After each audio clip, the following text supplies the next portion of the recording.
ನಾವು absolute majority ಅಂದರೆ total majority 2-3 ವರ್ಷ ತಗೋಬೇಕಾದ್ರೆ 362 ಆಯ್ತಪ್ಪ ಅಂದ್ರೆ ಡಿಲಿಮಿಟೇಷನ್ ಆ್ಯಕ್ಟ್ ಪಾಸ್ ಆಗ್ತದೆ. ಡಿಲಿಮಿಟೇಷನ್ ಆ್ಯಕ್ಟ್ ಪಾಸ್ ಆಯ್ತಪ್ಪ ಅಂತಂದ್ರೆ ಮುಗಿದು ಹೋಯ್ತಾಗದ. ವಿರೋಧ ಪಕ್ಷಗಳು ಏನು ಮಾಡಿದ್ರು ಸಾಧ್ಯ ಇಲ್ಲ.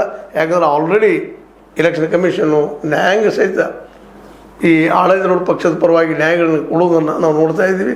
ಹೀಗಾಗಿ ವಿರೋಧ ಪಕ್ಷಗಳು ಮನೆ ಹಿಡಿದು ಶಾಶ್ವತವಾಗಿ ಕೊಡುವಂಥ ದಿನಗಳು ಬರೋದು ದೂರಿಲ್ಲ ಅಂತ ಹೇಳ್ತಾ, ಇದು ನಿಮ್ಗೆ ಲೈಕ್ ಆಗಿರ್ಬೋದು. ಲೈಕ್ ಮಾಡಿ ಶೇರ್ ಮಾಡಿ ಕಾಮೆಂಟ್ ಮಾಡಿ, ಜೊತೆಗೆ ಸಬ್ಸ್ಕ್ರೈಬ್ ಮಾಡಿ. H16 ನ್ಯೂಸ್ ಅರ್ಥಾತ್ ತಲೆಬದು ಸತ್ಯದ ಕೈಗಳಲ್ಲಿ ವಂದನೆಗಳು. ಆತ್ಮೀಯ ಸಾರ್ವಜನಿಕರಲ್ಲಿ H16 ಅರ್ಥಾತ್ ಸೀತಾರಾಮದಿಂದ ಒಂದು ಮನವಿ. ಈ ಸಂಸ್ಥೆ ಭ್ರಷ್ಟಾಚಾರ, ಅನ್ಯಾಯ, ಅತ್ಯಾಚಾರಗಳಿಂದ ನೊಂದವರ ವೇದಿಕೆ. ಅನ್ಯಾಯಕೋರರ, ಭೂಗಳ್ಳರ, ನಶಾ ಸಾರಾಯಿ ಮಾಫಿಯಾಗಳ ವಿರುದ್ಧದ ಧ್ವನಿ. ರೈತರ, ಕೂಲಿಕಾರ, ಕಾರ್ಮಿಕರ, ಬಿದ್ದ ಸಮುದಾಯ ಜನರ ಧ್ವನಿ.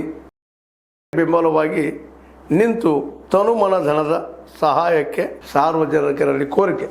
ದಾನದ ಸಹಾಯ ನೀಡಿ ಸ್ವಾತಂತ್ರ್ಯ ಪತ್ರಿಕೋದ್ಯಮ ಉಳಿಸಿ ಬೆಳೆಸಿ. ವಂದನೆಗಳು. ತಮ್ಮನ್ನೇ ನಂಬಿರುವ ಮಲ್ಲಪ್ಪ ಇ ಜೋತಾವರ್.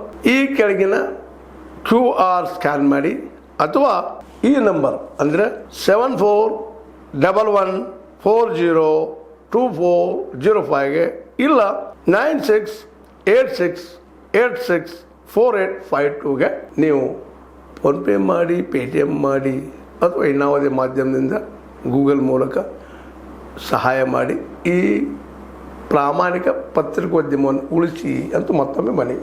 ವಂದನೆಗಳು.